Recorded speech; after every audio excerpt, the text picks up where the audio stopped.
Welcome back Nandini mom's blog. तो दोस्तों आज का मेरा जो ये ब्लॉग है वो ये लेकर है कि अगर हम गवर्नमेंट जॉब में आ जाते हैं तो वो क्या सोर्सेस है जिससे हम लोग अपनी सैलरी के बाहर भी जाके इनकम कर सकते हैं, जो जिसे हम कह सकते हैं एक्स्ट्रा बेनिफिट। तो हम लोग को ऐसे बहुत सारी ड्यूटी दी जाती हैं गवर्नमेंट जॉब में कि हम लोग को उससे भी बहुत ज़्यादा इनकम हो जाता है।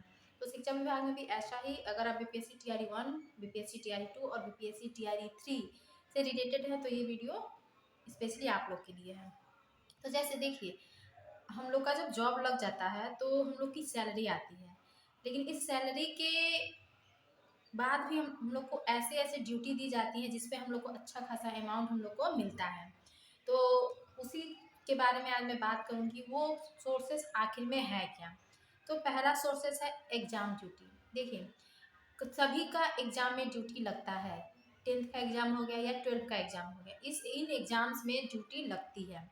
वो ड्यूटी हो गई 1 से लेके 12 तक के टीचरों की लगती है।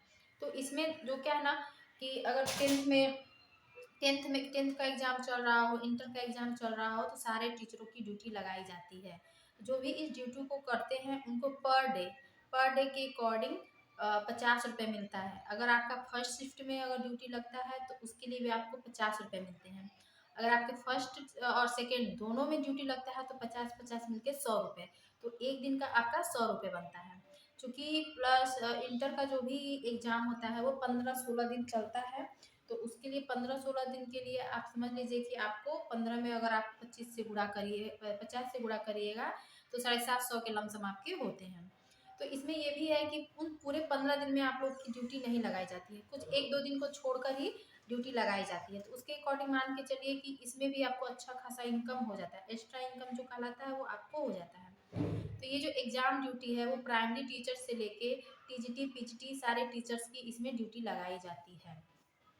ये और अधिकतर यही होता है कि जिनका +2 में एग्ज़ाम ड्यूटी लग गया उनको ही गवर्नमेंट हाई स्कूल 10th के एग्ज़ाम में भी भेजती है। तो मान के चलिए कि आप लोग 1 महीने एग्ज़ाम ड्यूटी में रहते हैं, तो उस 1 महीने में आपको पर डे के अकॉर्डिंग 50 रुपये नहीं मिलता है। जिस दिन आपकी ड्यूटी लगाई जाती है सिर्फ उसी दिन का आपको 50 रुपये पर शिफ्ट मिलता है। अगर दोनों शिफ्ट में आप लोग का है तो 2 शिफ्ट का पैसा मिलता है। अगर एक शिफ्ट में हो, चाहे दोपहर में हो या फिर सुबह में, तो आपको एक ही शिफ्ट का पैसा मिलता है। तो ये हो गया एग्ज़ाम ड्यूटी जो पर डे के अकॉर्डिंग 50 रुपये मिलता है। तो ये हमारे सैलरी से अलग एक्स्ट्रा इनकम है। ये हो गया। अब हो गया इलेक्शन ड्यूटी। तो देखिए, इलेक्शन ड्यूटी में ना कई इलेक्शन ड्यूटी में सबसे ज़्यादा पैसे मिलते हैं। जो हम आपको बता रहे हैं कि किस कैटेगरी को कौन-सा मतलब कितने रुपए मिलते हैं। देखिए, पीठासीन पदाधिकारी, कर्मी का नाम अगर देखा जाए तो पीठासीन पदाधिकारी होता है। इनकी जो लोकसभा में जो इनका ड्यूटी लगता है वो 3 दिन के लिए होता है और प्रतिदिन आपको 700 रुपये मिलता है। तो इसके अकॉर्डिंग आपको मतदान गणना के दिनों की संख्या भी 3 दिन ही होती है।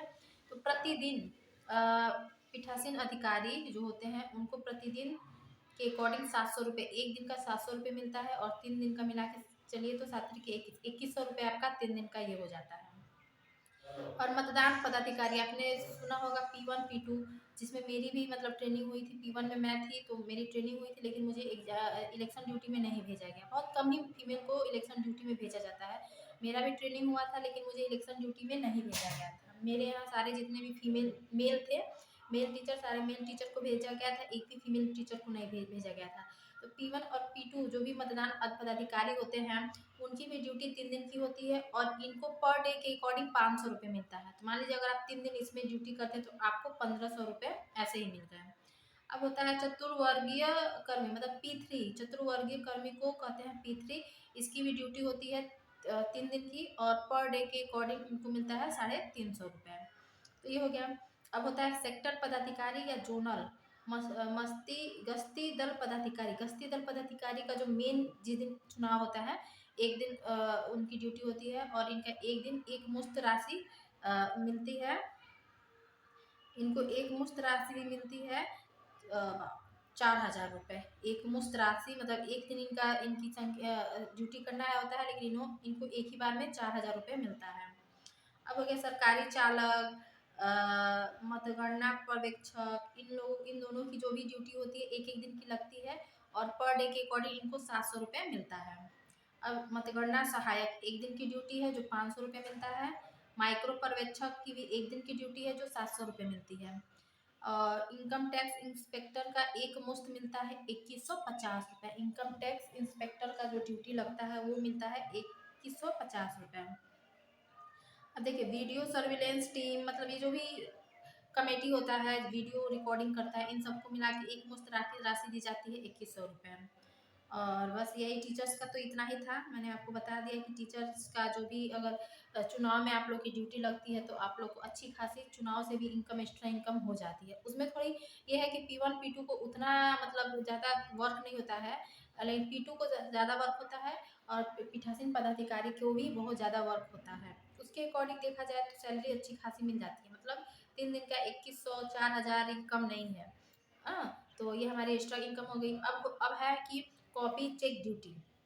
जैसे ये एग्ज़ाम है हाई स्कूल का, मतलब 10+2 का एग्ज़ाम चल रहा है, +2 का एग्ज़ाम ख़त्म हो गया, 10th का एग्ज़ाम 17 तारीख से होने वाला है। तो इनमें इनकी जो एग्ज़ाम हो जाती है तो फिर इनकी कॉपियों को जांच करने के लिए भी टीचर्स को लगाया जाता है। तो जो भी टीचर इनकी कॉपियों को जांच करने के लिए जाता है उनमें मारा मारी हुआ रहता है, क्योंकि अब जो भी सिस्टम है, जो भी टीचर है वो मतलब उनका ग्रुप बढ़ जाता है। जो पहले जाते हैं उनकी बड़ी ग्रुप हो जाती है, जो पीछे से जाता है उनका छोटा सा ग्रुप रह जाता है। उनको मतलब 700-800 का बंडल दे दिया जाता है, वो आपस में डिवाइड कर लेते हैं और जो जितना ज़्यादा कॉपी चेक करता है उसको उतनी ही ज़्यादा पैसे मिलती हैं। अब आपके मन में होगा कि कितना कॉपी चेक करेंगे तो कितने रुपए मिलेंगे। तो देखिए जो भी कॉपी चेक करने में ड्यूटी लगाई जाती है, प्रत्येक कर्मचारी को एक कॉपी चेक करने के लिए 15 रुपये मिलते हैं। तो अब आपको आपके ऊपर है कि आप उसको कितना कॉपी चेक करते हैं। उसका भी मतलब लिमिट होता है कि आपको इतनी कॉपियाँ एक दिन में चेक करनी रहती हैं। तो उस लिमिट के अकॉर्डिंग अगर जितना लिमिट है उतना आप कर देते हैं कॉपी चेक, तो आपकी अच्छी खासी इनकम उसमें भी होगी, क्योंकि एक कॉपी का जो पैसा होता है 15 रुपये मिलता है। ये हो गया कि एक कॉपी का पैसा कितना होता है, 15 रुपये होता है। तो मेरे मैडम का लगा था ड्यूटी कॉपी चेक में, तो उन बता रही थी 3700 रुपये उनको मिला था। +2 का कॉपी चेक की थी वो, तो 3700 रुपये, कुछ सर का तो 5000 7000 9000 ऐसे करके मतलब कॉपी चेक में उनको मिला हुआ था। तो ये हो गया आपका इलेक्शन ड्यूटी। इलेक्शन ड्यूटी, फिर कॉपी चेक ड्यूटी। फिर जनगणना में भी ड्यूटी लगाई जाती है। जनगणना काफ़ी मतलब घर घर जाके सब चीज़ पता करना होता है, उसमें बहुत ज़्यादा कठिनाई होती है। तो अभी तक तो हमारी बीपीएससी से नियुक्त किसी भी टीचर्स की जनगणना में ड्यूटी नहीं लगाई गई है, तो अभी मुझे उसके बारे में जानकारी नहीं है। अगर बाई चांस अगर मेरी ड्यूटी लगा दी जाती है तो मैं आपको अवश्य बताऊंगी कि उसमें पैसा मिलता है कि नहीं मिलता है। तो बस ये है, एग्ज़ाम ड्यूटी हो, कॉपी चेक ड्यूटी हो या इलेक्शन ड्यूटी हो, इसमें हम लोग को अच्छा खासा इनकम, एक्स्ट्रा इनकम हो जाता है। जैसे इसमें क्या है ना, एग्ज़ाम कॉपी चेक ड्यूटी में क्या है ना कि आप जाएँगे और आएँगे, तो आपके आने और जाने का भी ना गवर्नमेंट पैसा देती है। कॉपी चेक करने का तो पैसा देती ही है, बट आने और जाने का भी पैसा गवर्नमेंट आपको देती है। आप कहाँ रुके हैं, किसी होटल में रुके हैं, क्या रुके हैं, अगर आप उसका भी बिल अगर प्रेज़ेंट कर देते हैं तो आपको उसका भी पैसा मिलता है। मतलब अच्छी खासी लिस्ट मतलब दी जाती है तो उसमें आपको भर के भेजना रहता है, तो उतना पैसा आपको मिल जाता है, क्योंकि मैंने अपने स्कूल में देखा है सर लोग को, उनको उतना पैसा मिला है। तो ये रही ड्यूटी जो गवर्नमेंट जॉब में आने के बाद आप लोग को दी जाती है और उसके बदले हमें कुछ एक्स्ट्रा पैसे मिलते हैं। सैलरी तो अपनी बनी रहती है, वो कंटिन्यू रहती है, उसमें किसी भी प्रकार की कमी नहीं रहती है। और जो ये चीज़ें हैं इन ड्यूटी से हमें एक्स्ट्रा इनकम होते रहते हैं। तो बस आज की वीडियो में इतना ही। आई होप कि आपको इस वीडियो से कुछ मतलब अच्छा लगा। हाँ, इन सब ड्यूटियों में अपनी मतलब आप जाना है तो आप जा सकते हैं, अच्छा रहता है, थोड़ा इन्वायरमेंट चेंज होता है, मूड भी फ्रेश हो जाता है और कुछ अच्छी अच्छी चीज़ें सीखने को मिलती हैं। नया एक्सपीरियंस मिलता है कि नया कुछ सीखने को मिलता है। मेरा भी बहुत मन था कि मेरा भी एग्ज़ाम ड्यूटी में लगाई जाए, मतलब मैं क्या ही बताऊँ, मेरे इस प्राइमरी में 12 टीचर्स का लग गया है, 2 ही टीचर बच गए, एक हम थे और एक मेरी मैडम थी, उनका, हम दोनों का ड्यूटी नहीं लगा, बाकी सारे टीचर्स का एग्ज़ाम ड्यूटी में लगा है। 10th में भी सब उन्हीं पुराने ही टीचर्स को 10th में भी भेज दिया है। मुझे लगा कि शायद मेरा भी मतलब 10th में भेजें, लेकिन नहीं हुआ। तो कोई बात नहीं, इस बार नहीं गए, अगली बार ज़रूर मौका मिला तो जाएँगे। तो बस आज के लिए इतना ही, तब तक के लिए बाय।